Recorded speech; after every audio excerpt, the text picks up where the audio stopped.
So I'm going to try my 100% best and give a non-biased opinion or review of this documentary because I am a crazy Ed Sheeran fan and I'll try to be as unbiased as possible.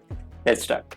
So the documentary is basically of 4 chapters, each chapter consisting of each episode. Each episode is about 30-33 minutes and the chapters are love, loss, focus and release. And each chapter is dedicated to these 4 pertinent themes. In the first chapter we deal with love, his love for his wife, his love for his daughters, his love for his music, and it is actually the first time that we see Ed Sheeran's wife with him talking about their career, talking about themselves, talking about their love story and talking about their life. And the thing led them to talk about it was in fact Ed Sheeran's wife, whose name is Cherry's cancer and a perspective after being diagnosed with cancer. I'll talk about that later, but let's focus on the first chapter now. So the first chapter, as I said, deals with love, but also it kind of sets the theme of what it's going to be all about, what this documentary is going to be all about. The documentary is actually about grief. The documentary is also about kind of a promotion of his album, his new album Subtract, which will be out 5th of May. The second chapter was very difficult to watch. It focused all about loss,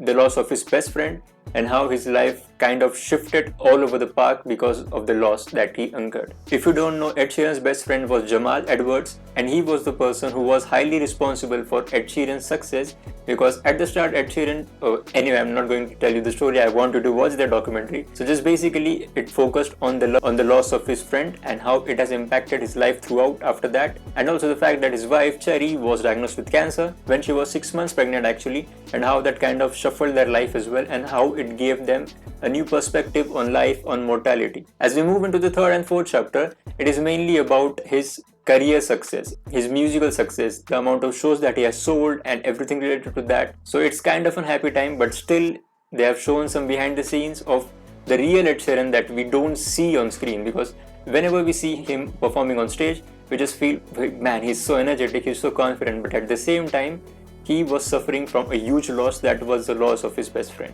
And the behind the scenes shows exactly that how vulnerable he was. They even show him crying a lot of times, so that is really the most vulnerable I have actually seen Ed Sheeran. And believe me, I have seen a lot of interviews of him. So earlier when I talked about perspective, it was something like this. Cherry, his wife, would have never agreed to do a documentary involving her or to do an interview in general involving her. But the fact that she was diagnosed with cancer, it gave her a new perspective on life, on mortality, that nothing is certain, and that kind of led her in fact to get involved in the documentary because she felt it was important as well. And the final chapter kinds of sums up everything. It focuses, the third and fourth chapter obviously focuses on the promotion of his track Subtract and how it has a lot of emotional attachments to it, because he has created Subtract album for the last 10 years. So he has taken some of the songs from this album, that album, and put it on Subtract. And there was a couple of songs which he intended in a different way, but it turned out to be different in the final release of the song. So it is going to be exciting to know which songs were there. I think you can guess those as well. And that's pretty much it. But here is a detail. On Disney Plus it is written as Season 1, Episode 1, 2, 3, 4. So is there going to be a Season 2 as well? We have to wait and watch. But for now, that's it. I am Atharva from Peaky Insights, a place where you get insightful and fun videos just like this on your favorite TV shows and movies. So thank you so much for watching, and I'll see you next time.